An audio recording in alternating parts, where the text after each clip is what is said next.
Well, hey there. Thanks for joining us for Pulp Trump Fiction Stories presents Little Piggy, Let Me In, Chapter 3. Chapter 3, The Greenland Shortcut. The message arrived the way all important messages did now, sideways. Trump was at Mar-a-Lago, mid-December, surrounded by a Christmas party that had long since detached from Christianity and reattached itself to luxury. There were ornaments the size of grapefruits, a harpist playing something vaguely patriotic, and 3 different Santa Clauses, one traditional, one beach-themed, and one inexplicably Nordic. They were rotating through the crowd like brand ambassadors for joy. Trump liked Santas. Santas understood the transactional nature of morality. It was the Nordic one who did it. Tall, angular, beard a little too intentional. This Santa didn't laugh much. He leaned in close the way people did when they thought they were imparting forbidden knowledge. Cold paths open faster, the Santa said quietly. Points accumulate where others won't go. Trump froze. This wasn't festive banter. This was coded. What kind of points? Trump asked. The Santa's eyes twinkled, or maybe reflected the chandelier. The kind you don't spend. Trump nodded slowly. He had been right all along.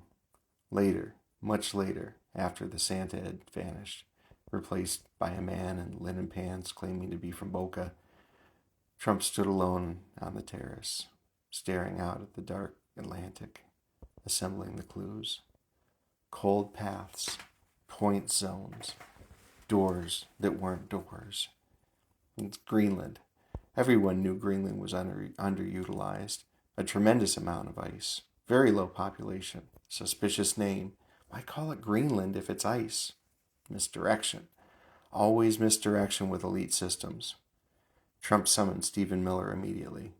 Stephen arrived breathless, notebook already open. We're going north, Trump said. Stephen nodded. Of course. Like north. Stephen wrote faster. Santa told me, Trump added. Stephen paused, then continued writing. Of course he did. Within 48 hours, the plan had taken shape. It was presented as a strategic visit. Climate, minerals, vibes. Trump had always believed geography was mostly about confidence. They landed near what Trump insisted was basically the North Pole. It wasn't, but it was close enough that Trump felt the difference in the air, a sharpness, a judgment. This is where they hide things, Trump said, stepping off the plane. Nobody wants to vacation here. Stephen shivered. Sir, technically is for losers. Trump marched forward, boots crunching with purpose. He could feel it now. Invisible lines, zones of accumulation. Every step forward had weight. Points were being earned simply by being willing. Plant it here, Trump said suddenly. Stephen blinked. Sir? The flag. The Trump America flag. Make it official. Stephen hesitated. This is not, Trump said, for realsies. Stephen nodded and motioned to an aide. Moments later, a flag was being wrestled into frozen ground, whipping violently in the wind. Trump watched, satisfied. History, he said. The woman, the balanced one, now stood only a few paces back, coat unmoving despite the gale. Claiming isn't the same thing as arriving, she said. Trump waved her off. Points don't care about semantics.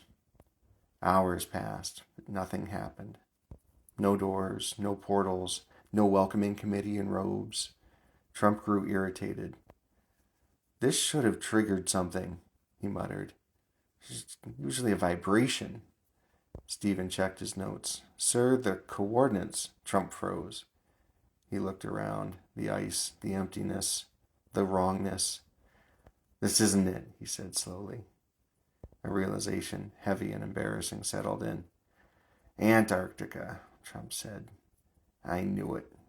Stephen looked up. The third mustache Reich was right, Trump said, frowning. Poop. The wind howled, as if agreeing or laughing.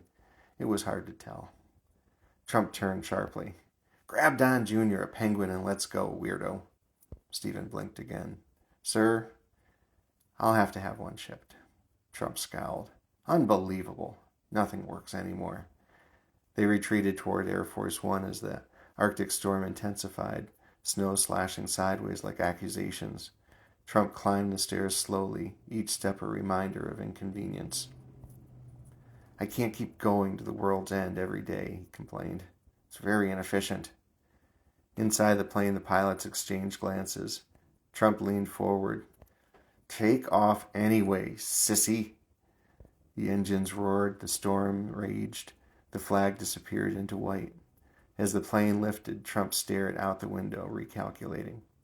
Wrong pole? Right instinct. Somewhere the system had nudged him. Away, not toward. That meant something else was watching, which meant the club was real. It just had to be. Perceived points grade? A+. Always. Duh. Actual points? I. Points needed? It depends.